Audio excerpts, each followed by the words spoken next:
이 영화를 보고 제정신이면 그게 이상한 겁니다.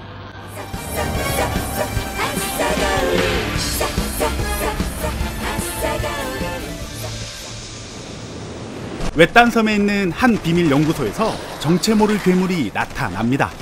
이 괴물은 연구소에서 관리하는 실험체였는데 총 따윈 아랑곳하지 않고 탈출을 시도하고 있는 거죠. 이 괴물을 막으려는 미모의 연구소 박사.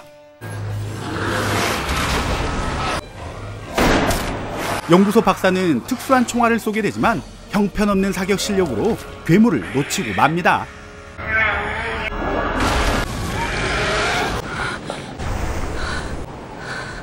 이 괴물을 잡기 위해서 일본 자위대에서는 전투기를 출격시킵니다. 전투기 조종사 마키는 작전을 수행하는 중에 이상한 불빛을 접하게 되고 그 안에서 알 수 없는 정체를 만납니다. 그리고 마키가 깨어난 곳은 병원이었죠. 精密検査の結果、特に異常は認められませんでした。まさに奇跡の生還です。이 사건으로 인해서 마키는 특수기관에 들어가게 됩니다. 특수기관에 낙하산으로 들어가게 된 마키. 정말 기가 막히네요. 아이고 배야, 마키 기가 막히. 죄송합니다. 연구소를 탈출한 괴물을 잡기 위해서 마키를 데려온 이 특수기관 사람들. 하지만 마키는 자기에게 괴물을 잡으라는 임무를 줄까봐 갑자기 아픈 척 생쇼를 합니다. 아픈 연기가 어설펐을까요? 대도하는 개수작을 부린 마키는 그대로 골방에 갇히고 맙니다.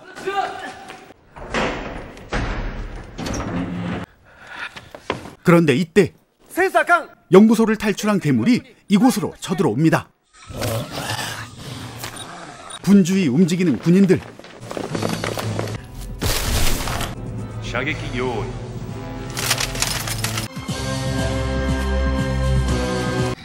이 군인들은 무단 침입을 한 괴물을 향해서 총을 난사합니다. 어라? 그런데 생각 외로 손쉽게 쓰러지고 마는 괴물. 이렇게 영화는 바로 끝이 날 수 있었는데 이것들은 쓰러진 괴물을 향해서 불빛을 밝힙니다. 환한 불빛에 눈이 부셔서 결국 일어나고야 마는 괴물. 아니 저거 사람 눈 아니야? 그런데 이 괴물 기지개를 켜더니 난데없이 나타난 도마뱀들을 흡수해서 변신을 합니다. 대체 이 영화는 뭘 보여주려고 하는 걸까요?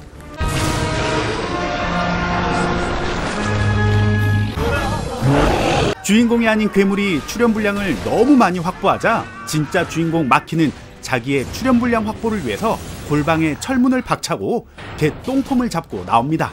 일단 멋들어지게 나왔는데 곧바로 괴물의 모습에 쫄아버리고만 마키. 괴물은 이때다 싶어서 마키를 없애고 자기가 주인공이 되려고 합니다. 세게 한 대 쳐맞은 마키는 이 영화에 출연한 걸 후회하며 분노를 표출합니다. 아, 괜히 이 영화에 출연했다! 이 분노가 쌓여서 주인공다운 변신을 하는 마키.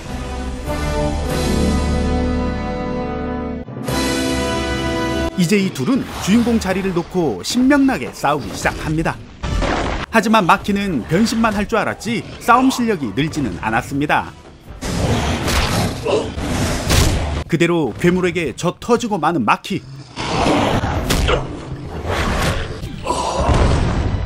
고작 몇 대 쳐맞더니 마키는 변신이 풀려버리고 좀 더 영화에 출연하고 싶은 괴물은 마키를 봐주고 냅다 튑니다.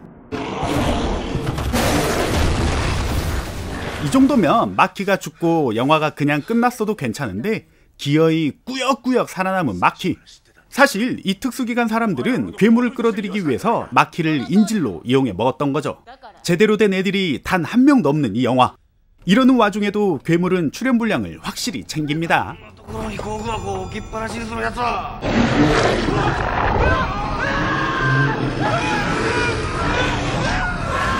괴물은 도심 속에서 나타나게 되고 마키는 괴물의 소식을 뉴스를 통해서 알게 됩니다. 괴물을 잡기 위해서 렌트카를 타고 괴물이 있는 곳으로 향하는 마키. 주인공 자리에 한 발짝 가까워진 괴물은 난데없이 깨 할딱 벗고 본 모습으로 나타나게 되고 마키는 주인공 자리를 뺏어가려는 이 괴물을 용서할 수가 없었습니다. 이렇게 쌓여진 분노로 인해서 또 변신을 하게 된 마키. 하지만 이 분노는 괴물마저 변신을 시켜버립니다. 그런데 이 괴물 피리 부는 사나이인가요? 피리 소리를 내며 도시의 쥐들을 모아 또 합체를 합니다. 아까는 도마뱀으로, 이제는 쥐로. 대체 이 영화는 어디까지 가려고 하는 걸까요? 쥐의 힘을 빌려 몸이 한껏 커진 괴물은 도심을 쑥대밭으로 만들기 시작합니다.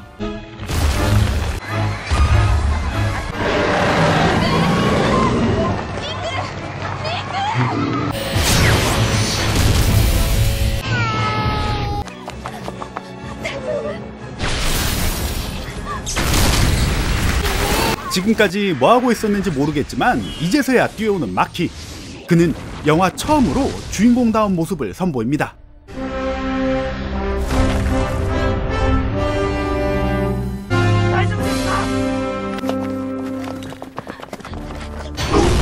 하지만 이 꼴을 가만히 보고 있을 괴물이 아니죠. 처음으로 선보인 멋진 모습을 망치게 되자 괴물에게 열받은 마키. 그는 그렇게 뭘 보여주려고 하는지 모르겠지만 괴물에게 또 쳐맞습니다. 안되겠다 싶었는지 살려고 필사적으로 하늘로 도망가는 마키. 하지만 이 괴물 또다시 까마귀들을 불러 모아서 합체를 합니다. 아니, 이 정도면 괴물이 진짜 주인공 아니야? 그리고 아주 손쉽게 마키를 맞춰버리는 멋진 괴물. 저는 이제 괴물을 응원하고 싶네요. 저의 응원이 먹혔을까요? 괴물은 마키에게 멋진 일격을 날립니다. 아휴, 그냥 좀 죽을 것이지. 끝까지 출연 분량을 챙기며 감독의 버프를 받고 다시 살아난 마키. 그는 각성이라도 한 듯 신명나게 돌다가 괴물을 향해 최후의 일격을 날리지만 마키의 공격이 막히네요. 마키의 공격이 막히네. 아이고 배야. 죄송합니다. 그런데 이때 이 허접지끄레기 마키를 구하기 위해서 전투기가 날라옵니다. 그리고 괴물을 향해 발사된 미사일 한 방. 괴물은 이 미사일 한 방에 그만 죽고 맙니다. 내 괴물. 그로부터 한 달 후 도심은 재건을 하게 되고 사람들은 의문의 초인이 괴물을 무찔렀다고 생각하며 그를 울트라맨이라고 부르기로 지들 멋대로 정하고 영화는 끝이 납니다.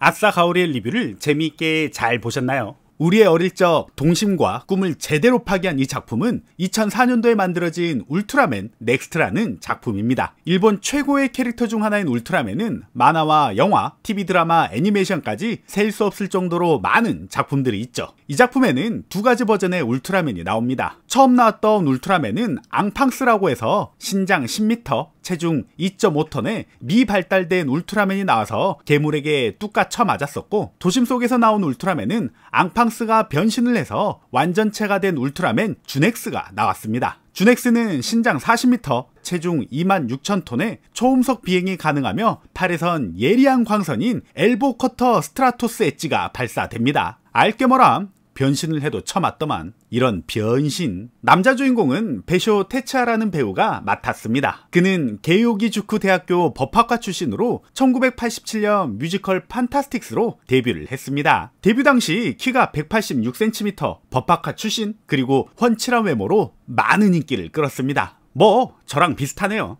그는 1965년생으로 지금은 많이 후덕한 아저씨의 이미지를 가지고 있지만 아직도 드라마와 영화에 꾸준히 출연을 하고 있고 한국에서도 잘 알려진 애니메이션의 성우와 드라마 출연을 하기도 했습니다. 여자 주인공은 토야마 쿄코가 맡았습니다. 그녀는 1975년생으로 이 작품을 찍을 당시 28살이었죠. 데뷔 후에는 각종 영화제에서 신인상을 쓸어 담으며 꾸준한 활동을 지금까지 이어가고 있습니다. 최근까지 본인의 블로그를 통해서 TV 드라마에 출연한다는 내용을 직접 팬들과 소통하고 있습니다. 그리고 믿기 어렵겠지만 이 영화는 이집트에 수출이 되어서 이집트에서 개봉을 했답니다. 이건 분명 이집트가 잘못을 했네요. 수없이 많은 울트라맨 영화 중에서 괜시리 이걸 리뷰해서 저의 멘탈만 떨어져 나간 영화 울트라맨 넥스트였습니다. 그럼 저의 리뷰를 보신 모든 분들이 행복하시길 바라며 저는 또 다른 재미난 작품으로 찾아오겠습니다. 아싸 가오리!